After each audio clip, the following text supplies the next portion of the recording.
बिस्मिल्लाहिर्रहमानिर्रहीम, अस्सलाम वालेकुम। आपका sir Zeeshan Haider, FSc chemistry second year, chapter number 19। दोस्तों, आज हम डिस्कस करेंगे चैप्टर नंबर 19 का लेक्चर नंबर 11। और आज का लेक्चर बहुत आसान है। चूंकि ये चैप्टर शॉर्ट क्वेश्चन के हवाले से है, तो आज के लेक्चर को हम शॉर्ट क्वेश्चन के हवाले से ही स्टडी करेंगे। मगर ज़ाहिर सी बात है, जो किताब ने लिखा है उस बात को तो ज़रूर समझना होगा। मेरे प्यारे बेटे, लेक्चर का जो आर्टिकल का टाइटल है that is the stereo chemistry in drug development. ये जो मेडिसिन बनाई जाती हैं, दवाइयाँ। एक शेर मुझे याद आ रहा है, आपसे शेयर करता हूँ कि हमारे कुछ गुनाहों की सज़ा भी साथ चलती है, हमारे कुछ गुनाहों की सज़ा भी साथ चलती है। अब हम तन्हा नहीं चलते, दवा भी साथ चलती है। अभी जिंदा है माँ मेरी, मुझे कुछ भी नहीं होगा, मैं घर से जब निकलता हूँ दुआ भी साथ चलती है। तो ड्रग डेवलपमेंट में स्टीरियो केमिस्ट्री का क्या रोल है, स्टीरियो केमिस्ट्री कैसे अहम है ड्रग बनाने में, ड्रग के काम करने में। ड्रग ड्रग ड्रग जो कह रहे हो, नशावर अद्वियात नहीं भाई दोस्त, ड्रग मेडिसिन का नाम है, मेडिसिन को भी ड्रग्स कहते हैं। ये बात मैंने आपको फर्स्ट ईयर में भी बताई थी कि जब हम कोई मेडिसिन खाते हैं तो उसे हम एक्टिव लीगेंड या इंग्रेडिएंट का नाम देते हैं, और वो मेडिसिन हमारी बॉडी में जाकर जहां उसने अपना काम दिखाना होता है, जहां जाके उसने लगना होता है, उस जगह को हम रिसेप्टर कहते हैं। और ये बात भी हम डिस्कस कर चुके थे फर्स्ट ईयर में VSEPR थ्योरी की एप्लीकेशन में कि जो ड्रग डिज़ाइन की जाती है वो उस रिसेप्टर की शेप को समझते हुए डिज़ाइन की जाती है कि वो ड्रग उस रिसेप्टर पर जाकर उसी वक्त फिट आएगी जब उस रिसेप्टर की शेप और उस ड्रग की शेप आपस में कंपैटिबल होंगी, मिलती जुलती होंगी। यानी जैसे लॉक एंड की मॉडल, यहाँ भी हमारी बुक वाले ने कुछ ऐसी ही बात की है। जो टॉपिक आपकी बुक में लिखा हुआ है उसको मैंने ना समराइज करके शॉर्ट नोट्स में आपके सामने डिलीवर करना है। तो बुक वाला क्या लिखता है, जो भी लिखता है हमने उसको शॉर्ट किया हुआ है अपनी जुबान में कि इमेजिन, फर्ज कर लें that a drug receptor is like a lock and a drug is like a key। Drug को रिसेप्ट करने वाला, जो बॉडी के अंदर जो भी चीज़ है जिसने ड्रग को रिसेप्ट करना है, जहां पर ड्रग ने जाके अपना फंक्शन दिखाना है, उस रिसेप्टर को लॉक समझ लें और मेडिसिन को क्या समझ लें, की समझ लें। इफ अगर shape of key is correct, it will fit properly in the lock, the receptor in our body are chiral. तो ऊपर वाली लाइन में उसने लिखा है कि अगर एक की बिल्कुल परफेक्ट शेप की होगी अकॉर्डिंग टू द लॉक तो उसमें प्रॉपरली फिट आएगी, अदरवाइज फिट नहीं आएगी। फिर वो कहता है कि जो हमारी बॉडी में रिसेप्टर होते हैं ना, वो कायरल होते हैं। अब कायरल के बारे में आपको पढ़ा चुके हैं, स्टीरियो केमिस्ट्री की एक टर्म है कायरलिटी, हैंडेडनेस। जैसे कि ऐसी चीज जिसके अंदर प्लेन ऑफ सिमेट्री ना हो, हम उसे कायरल कहते हैं। जैसे मिसाल के तौर पर मेरा ये वाला हाथ है तो इसमें प्लेन ऑफ सिमेट्री नहीं है।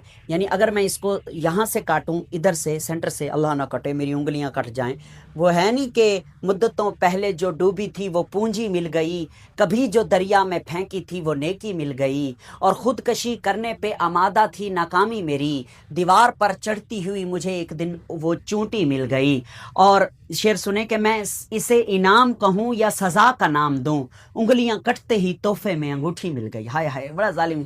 खैर, तो मैं अगर इस तरह मेरा हाथ काटा जाए, फिर मुझे डर लगता है। खैर, इस तरह मेरा हाथ काटा जाए तो ऊपर उंगलियां नीचे हथेली, तो क्या ये दो बराबर हिस्सों में डिवाइड होगा? आंसर है नो। अगर मेरा हाथ यूं काटा जाए तो भी ये दो बराबर हिस्सों में डिवाइड नहीं होगा। तो इसमें कायरलिटी है, इसमें प्लेन ऑफ सिमेट्री नहीं है, ये एसिमेट्रिक है मेरा हैंड। और फिर इसी हैंड को जब मैं इस वाले मतलब शीशे में देखूंगा तो ये दोनों इस तरह से एक दूसरे के मिरर इमेजेस बन जाएंगे, जिन्हें हम इनेंशियोमर भी कहा करते हैं। पता है ना आपको?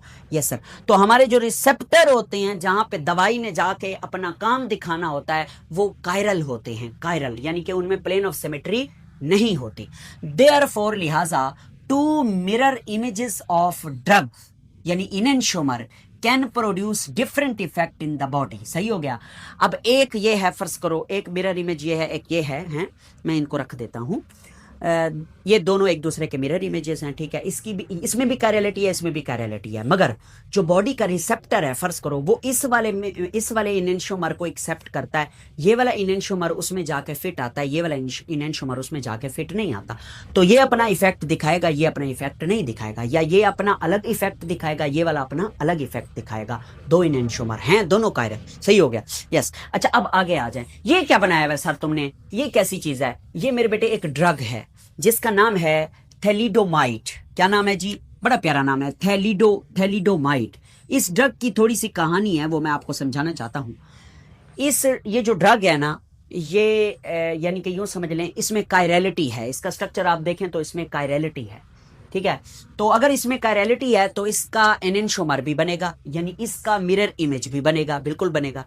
तो दो मिरर इमेजेस जो होंगे, एक को हम कहेंगे पॉजिटिव आइसोमर, ऐसे ही है ना, और दूसरे को हम कहेंगे नेगेटिव आइसोमर। ये क्या होते हैं आपको याद आ रहा है? These are the enantiomer. Optical isomerism में हमने पढ़ा था, एक जो है वो प्लेन पोलराइज्ड लाइट को राइट साइड पे रोटेट करेगा, एक प्लेन पोलराइज्ड लाइट को लेफ्ट साइड पे रोटेट करेगा।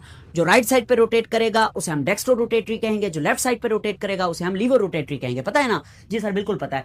तो थैलिडोमाइड का एक पॉजिटिव आइसोमर होगा, एक नेगेटिव आइसोमर होगा, ठीक है, ओके। शुरू में ये किया कि ये जो ड्रग है इसे इस्तेमाल किया गया किस बीमारी के लिए? देखें, ये ड्रग ना ट्रंक्विलाइजर, ये क्या लफ्ज है?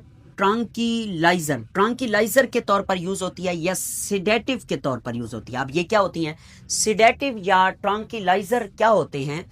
ये बेसिकली एंटी डिप्रेशन मेडिसिन है, यूं समझ लें। यानी दिमाग को ये रिलैक्स करती है, नर्वस सिस्टम को रिलैक्स करती है, और एंजाइटी को किल करने के लिए ये मेडिसिन यूज की जाती थी, ठीक हो गया। उसके बाद में ना इस ड्रग को मॉर्निंग सिकनेस के तौर पर भी यूज किया गया। मॉर्निंग सिकनेस क्या है? ये बेसिकली एक कंडीशन है जो प्रेग्नेंट फीमेल होती हैं, जिनके पेट में बच्चा होता है, जैसे ही प्रेगनेंसी उनकी स्टार्ट होती है तो उनको ना घबराहट होती है। बेबी जैसे ही ग्रो करने लगता है तो बेबी की जो मूवमेंट होती है ना पेट के अंदर, उससे जो फीमेल होती है उसको घबराहट फील होती है। घबराहट की वजह से ना सुबह सवेरे वो जो भी पानी लेती है या कुछ खाती है तो उसको वोमिटिंग या मतली होती है, या तो उल्टियां करती है वो, या उसका जी खराब होता है, जिसे हम कहते हैं रूह खराब होता है उसका। इसको बोलते हैं मॉर्निंग सिकनेस। तो प्रेग्नेंट फीमेल जो होती हैं उनमें ये बीमारी कॉमन है। बीमारी तो नहीं कहेंगे, कंडीशन है बेसिकली। खवातीन जो सादा लू होती हैं, वो ये सादा लो खवातीन ये समझती हैं कि ये कोई बीमारी है। बीमारी नहीं होती, ये कंडीशंस होती है, इंसान की साइकोलॉजिकल कंडीशंस है। बेचैनी सी होती है, अजीब सा फील होता है, जिसकी वजह से जी नहीं करता कि कुछ खाया जाए, और उल्टियाँ जो है आना शुरू हो सकती हैं, या फिर मतली सिर्फ हो सकती है। और ये हर प्रेग्नेंट फीमेल में नहीं होता, डिफरेंट होता है सिचुएशन, अलग अलग, ठीक है। तो हुआ ये कि सबसे पहले ना ये एंटी डिप्रेशन के तौर पर तो ये मेडिसिन यूज की गई थी। फिर जो है ना इसे मॉर्निंग सिकनेस के तौर पर फीमेल को दिया जाने लगा। तो अब होता यह है कि जब ये दवाई दी गई तो उसमें ये दोनों मौजूद थे, यानी कि ये पॉजिटिव आइसोमर भी था, नेगेटिव आइसोमर भी था।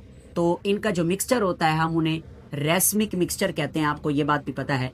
रेसमिक मिक्सचर के तौर पर जो है मेडिसिन ये दी जाने लगी। किसको? प्रेग्नेंट फीमेल को दी जाने लगी, ठीक है सर जी। तो हुआ ये कि क्यों दी जाने लगी? इस मॉर्निंग सिकनेस को ख़त्म करने के लिए, ताकि वो मेंटली रिलैक्स हों, उन्हें बेचैनी ना हो, उन्हें चीज़ों से खौफ ना आए, उन्हें मतली ना हो, उन्हें उल्टी ना हो। उल्टी को रोकने के लिए बेसिकली ये मेडिसिन दी जाने लगी। तो मेडिसिन यूज़ करती रही ख़वातीन। फिर पता ये चला कि वो ख़वातीन जो ये वाली मेडिसिन मॉर्निंग सिकनेस को ख़त्म करने के लिए ले रही हैं, उनके बेबी डिफॉर्म पैदा होने लगे। यानी कि बेबी में ऐब थे, अल्लाह माफ़ करे, हाथ में, टांग में, कुछ भी ऐसी चीज़ होती थी, बेबी नॉर्मल पैदा नहीं हो रहे थे। तो फिर साइंटिस्ट ने स्टडी की कि ऐसा क्यों हो रहा है। तो फिर उन्हें पता चला कि जो ख़वातीन थैलिडोमाइड मेडिसिन ले रही हैं उन्हीं में ये केसेस आ रहा है। फिर स्टडी की गई, फिर पता ये चला कि इसके जो दो आइसोमर हैं, एक पॉजिटिव आइसोमर है, एक नेगेटिव आइसोमर है। इन दोनों में से एक आइसोमर सेव है, दूसरा सेव नहीं है। यानी जो पॉजिटिव आइसोमर है ना वो तो ठीक है, पॉजिटिव आइसोमर वो तो यानी कि मॉर्निंग सिकनेस को ख़त्म करता है, मगर जो नेगेटिव आइसोमर है वो, उसमें भी कायरलिटी है, मगर जो नेगेटिव आइसोमर है वो साइड इफेक्ट डाल रहा है, हार्मफुल है, बेबी की ग्रोथ पर उसका नेगेटिव इफेक्ट है। तो फिर उन्होंने क्या किया, इन्होंने कहा कि रेसमिक मिक्सचर यानी दोनों इकट्ठे मिला के मेडिसिन में यूज ना करो, आप ऐसा करो नेगेटिव वाला आइसोमर निकाल लो और सिर्फ पॉजिटिव वाला आइसोमर फीमेल को देना शुरू कर दो। तो थैलिडोमाइड पॉजिटिव आइसोमर जो है वो दिया जाने लगा। तो कुछ अरसे के बाद फिर ये पता चला कि वो पॉजिटिव आइसोमर देने के बाद भी बच्चे डिफॉर्म पैदा हो रहे।